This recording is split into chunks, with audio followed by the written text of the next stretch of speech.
15 anyos na ngayon ang grade 10 student na si Vanessa. Sa Abril, magtatapos na siya ng junior high school pero nangangamba siyang hindi siya makamarcha.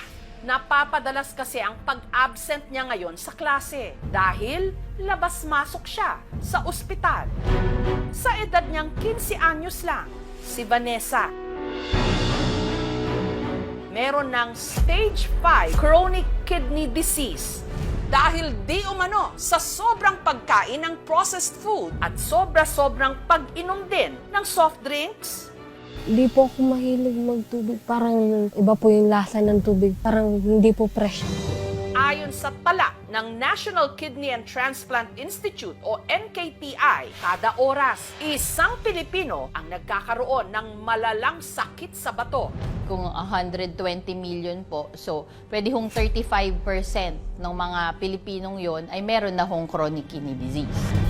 At ang mga tinatamaan nito ngayon, pabata na raw ng pabata. Kung dati 40 anyos ang sinasabing binabantayan, ngayon meron tayong mga pasyente na 10 years old and below. Paano nga bato maiiwasan para ang ating kidney o bato healthy? Nito lang Miyerkules, si Vanessa naabutan namin sa ward ng isang ospital sa Daet, Camarines Norte. 3 araw na raw siyang naka-admit. Matapos daw kasi ang kanyang dialysis session nung Lunes, tumaas ang kanyang blood pressure. Ngayon po, okay naman na po siya. Sige, start na natin ha. Kailangan kasing i-dialysis si Vanessa dahil sa kanyang stage 5 chronic kidney disease o CKD. Kondisyon na ang kidney o bato ng tao na pinsala o nasira na. Kaya hindi na ito makapagsala ng dugo para matanggal sana ang mga dumi at iba pang sobrang likido sa ating katawan. Pwedeng lumason sa pag-iisip, nagsi-seizure, sobrang lunod na lunod ang katawan, di na makalabas ang sobrang tubig, hanggang sa malunod, mapagod ang puso't mamatay. Ang CKD, maaring komplikasyon ng iba pang mga kondisyon gaya ng diabetes o high blood pressure. Sa kaso ni Vanessa, maaring resulta raw ito ng sobra-sobra niyang pagkain ng processed food. Pag nasa school po ako, yung mga kinakain ko, mga hotdog po, mga redilata. Bihira rin daw siyang uminom ng tubig. Hindi po ako mahilig magtubig. Parang iba po yung lasa ng tubig. Parang hindi po fresh. Sa labas po ng school, madami pong mga nagtitinda. Soft drinks daw po. Nagsimula raw ang lahat, Hunyo nitong nakaraang taon. Para po siyang nahihilo na po. Tapos yun nga po, namumutla. Tapos parang wala na po talagang ganang kumain. Ini-recommend na po ng doktor na admission na Isinailalim si Vanessa sa iba't ibang lab tests. mababa yung hemoglobin. Sinalinan po ng dugo. Tapos yung pong creatinine niya is tumaas na din, 800. Hanggang natuklasan na nga na ang kanyang mga bato o kidneys halos hindi na gumagana. Baka meron na siyang dati ng sakit na nakakadagdag din kung siya ay na-expose sa mga prosesong pagkain, nakakapagpabilis po ng pagsira sa kidney. So yung po mga pagkain tulad po ng mga may preservatives, high fat, high cholesterol, pwede ho makapinsala sa ating kidney. In general po, gusto ho natin lahat in moderation lamang. Dati po, mabilis po akong lumakad. Ngayon po, madali na po akong hingalin. Agad inirekomendang sumailalim si Vanessa sa hemodialysis. Ang hemodialysis po ay paglabas ng dugo sa katawan at pupunta sa isang makina at sa makina ay lilinisin at sasalain, tatanggalin ang sobrang tubig at basura, magbabalanse ng electrolytes at ibabalik din sa pasyente. Sinabihan po akong i-dialysis. Umiyak po ako siyempre kasi masakit po. Pero kailangan ko pong lumaban. So yung nakalagay sa kanya, yung temporary catheter na tinatawag. So ang tawag natin dito, yung tinatawag na internal jugular catheter. Yung pinaka-dulo ng catheter is malapit na sa puso. So kung nakikita natin, meron siyang dalawang port. Yung kulay pula kung saan lumalabas yung dugo, ipapump ng makina papasok ng dialyzer. Ito yung tinatawag natin na artificial kidney. So yung malinis na dugo, dito bumabalik sa color blue. Siya po yung pinakabata dito po sa dialysis center. Nung una, 1 hanggang 2 beses kada linggo. Nito pong November lang na mag-critical siya. Habang nagda-dialysis po siya, nagtaas din po yung BP niya. Mga 10 minutes to 20 minutes, nag-seizure na po siya. Ni-recommend na po nung mga doktor na tubuhan na po.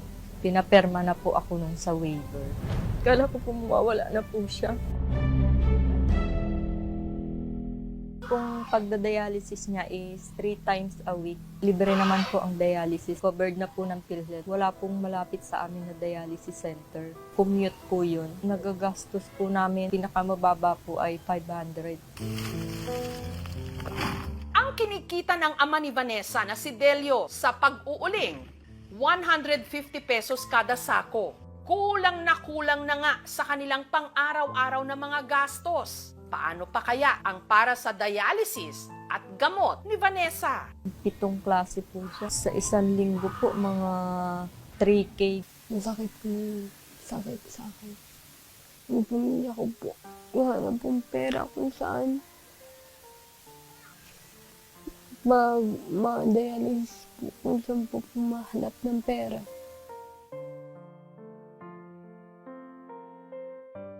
Mataas po talaga din yung pangarap niya, sir. Gusto po niya maging teacher. Sana maghaba pa yung buhay niya.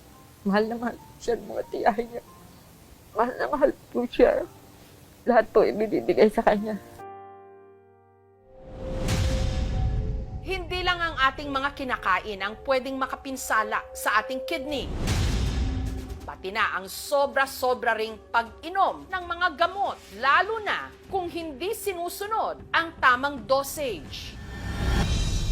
Si Aaron, certified banidoso, hilig rumampa sa mga male pageant at ang kanya raw sikreto para mag-glow up, pag-inom ng kung ano-anong beauty products. Mga 19 years old po ako, doon ako nag-start. Naging consistent po ako sa pag-inom ng pills kasi gusto ko po i-reach yung parang mala-artistahin na yung itsura. Pero hindi raw ang mga ito inirekomenda o inireseta ng kanyang doktor. Sa halip, ni-research niya lang online. Hindi ko na po naisipan magpa-consult that time kasi parang nakikita ko naman all over the social media na parang may mga nagtitake ng ganito. Effective naman daw nung una na-achieve ang pinangarap niyang glowing skin. Kaya tinuloy-tuloy pa niya ang pag-inom ng mga ito. Dumating na rin po sa point na parang nag-overdose na po ako. Pero nito lang nakaraang taon, bigla raw sumakit ang kanyang batok. Kaya si Aaron nagpa-check up. After ko po malaman, nag-ano po pa rin ako, parang normal na pamumuhay. Kasi parang wala naman po ako nararamdaman eh. Parang, ay, okay lang yan, active naman ako sa lifestyle ko. Hanggang nagdahan-dahan na muna siya sa pag-inom ng kung ano-anong pills. Pero aminado siyang hindi masustansya ang kanyang diet. Hindi po ako marunong magluto ng pagkain ko. So, may mga stock po lagi na mga processed food. At nung muli siyang magpakonsulta sa doktor, nalaman na lang niyang meron na pala siyang stage 5 CKD. Kaya sa edad niya ngayong 22 anyos, si Aaron meron ng iniinom na maintenance medicines. Magastos po yung gamot ko ngayon eh. Siguro nasa 1K plus per week po. 3 beses din siya kada linggo kung mag-dialysis. Tila nagkatotoo sa kanya ang biro-biro ng iba na glow up now, dialysis later. Mapa beauty products, pills, mga antihypertensive, lahat yan pwede maka-apekto sa organ ng tao, lalo sa kidney. Hanggat maaari, wag abusuhin.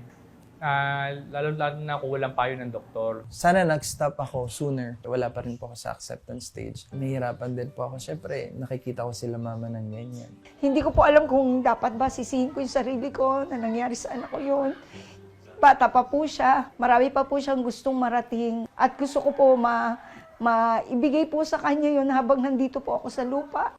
Para sa mga may sakit sa bato, ang isa sa mga paraan para mabigyan sila ng bagong pag-asa, kidney transplant o paglagay ng bagong kidney o bato na galing sa donors. Ito ang nakitang solusyon ni Justlyn na na-diagnose din ng stage 5 chronic kidney disease nung siya'y 15 anyos pa lang. Hilig daw kasi talaga ni Justlyn ang maalat na pagkain. 4 years old po ako, natatandaan ko. Pag binigyan po ako ng pera, takbo ko po agad sa tindahan, tapos bibili na po ako ng mga chichirya. Araw-araw po ako halos nagsusoft drinks, lalo na po until high school. Kapag po binibigyan po ako ng water ng parents ko, hindi ko po talaga siya nauubos. Si Justlyn, swinerteng makahanap agad ng donor, kaya nagpa-kidney transplant siya. Normal na yung pag-ihi ko po. Sumigla po talaga ako. Nanumbalik ma'am yung kulay ko. Nakabalik siya sa pag-aaral. So what is the lesson? Hanggang naging licensed professional teacher. 29 anyos na siya ngayon. Nung nakini-transplant ako, kapag turo po sa private school, Pero 5 taon matapos ang kanyang kidney transplant, nalaman na ang kidney na idinonate o itrinansplant sa kanya, ni-reject ng kanyang katawan. umiyak ako sa doktor. Pero aware naman po kami nung before the transplant. Pero hindi ko ma-imagine bakit sa akin nangyari. Ang organ ng isang donor na nilagay mo sa isang recipient ay isang foreign body, no? So may sistema ang katawan natin para piliting sirain yun, no? Nakadepende rin talaga sa katawan ng tao. Sabi ko, ayoko na lumaban kasi pagod na yung katawan ko. Pero inisip ko sila, nilalaban pa ako eh. Ang dami na sacrifice ng family ko for me. Sumasa ilalim na ngayon si Justlyn sa tinatawag na peritoneal dialysis. Hindi katulad ng hemodialysis na isinasagawa sa ospital, ang peritoneal dialysis pwedeng gawin kahit saan gamit ang cleansing fluid. May catheter na nakakabit sa tiyan. Pagkarapos ng 6 hours, tatanggalin na po yung tubig. Sumasama na ho doon yung basura at yung sobrang tubig. Magsasagot tayo ulit ng mga comments, questions. Bilang guro, ang nangyari raw sa kanya ang pinakamahalagang leksyon na maibabahagi niya sa iba. Sana mas maging conscious tayo sa mga kinakain natin, sa mga ginagawa natin, yung lifestyle natin. Nagsisimula yan sa prevention. Bawasan yung mga pagkain mataba, maalat, matamis, no? Paano yun? Lahat sila masarap. Di naman sinabing huwag kumain na masarap. Ang sinasabi lang po, sundan yung pinggang Pinoy, no? Balansyado. Kalbaryo at magastos, magkasakit sa bato. Kaya wag po nating abusuhin ang ating kidneys. At kasabay ng paglaban ng parami at pabata ng pabata nating mga kababayan sa sakit na ito, sana palakasin din ang health services ng gobyerno na susuporta sa kanilang laban.